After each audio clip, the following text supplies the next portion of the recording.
Les gens se demandent souvent pourquoi est-ce que nos stars africaines, lorsqu'elles jouent dans des clubs hors d'Afrique, sont très performantes et lorsqu'elles arrivent en sélection, nous laissent parfois un sentiment de déception. Bon, déjà, on le sait, ce n'est pas les mêmes coéquipiers, ce n'est pas le même contexte. Après, il ne faut pas être dupe. Peut-être qu'il y en a parmi ces gars-là qui se préservent en vue des matchs à venir, une fois que la compétition africaine elle est terminée. Ça aussi, c'est vrai.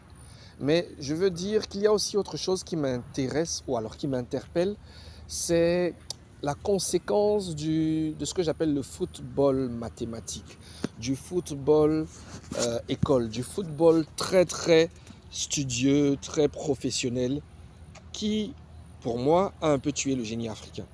Pourquoi les Brésiliens sont forts? C'est qu'ils ont conservé leur identité de jeu tout en alliant l'organisation structurelle du football professionnel apprise en école de foot.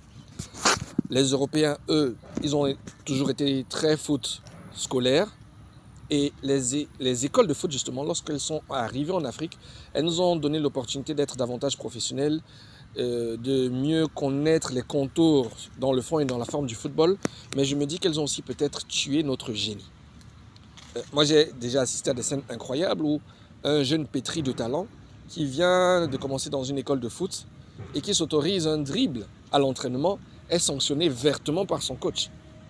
On lui dit ici on ne dribble pas. Ça, je trouve ça incroyable. Je veux dire, oui, bien sûr, il y a des règles à suivre pour la cohésion de l'équipe, mais il ne faut pas empêcher ceux qui savent dribbler, ceux chez qui c'est inné, il ne faut pas les empêcher de dribbler. Il faut juste peut-être leur apprendre quand est-ce qu'il faut dribbler et leur apprendre que le dribble doit être efficace, le dribble doit avoir une finalité, il doit apporter quelque chose au résultat final.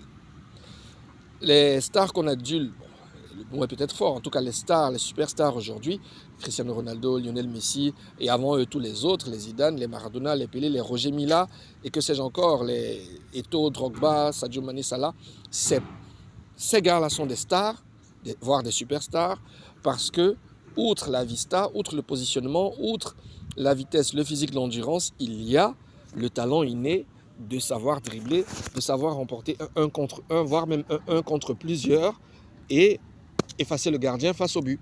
Voilà, donc je m'adresse ici, je n'ai pas la prétention de tout savoir, mais je pense qu'il faudrait quand même que les formateurs dans les écoles de foot en Afrique intègrent ce fait-là. C'est un phénomène qui est en train de tuer notre jeu. Laisser les enfants dribbler, juste canaliser leur façon de dribbler, canaliser leur dribble. Je crois que l'Afrique ne doit pas perdre ça. Et bien entendu, la conséquence parfois de cela, c'est que vous avez un jeune que tout le monde surnommait Digno au quartier. Un jour, il est hors du continent et il est milieu défensif. Et après, il finit défenseur central ou latéral. Parce que à la fin, c'est le positionnement ou c'est son physique qui prime. On a fini de tuer toute sa capacité à dribbler. Voilà. Allez, ciao, ciao.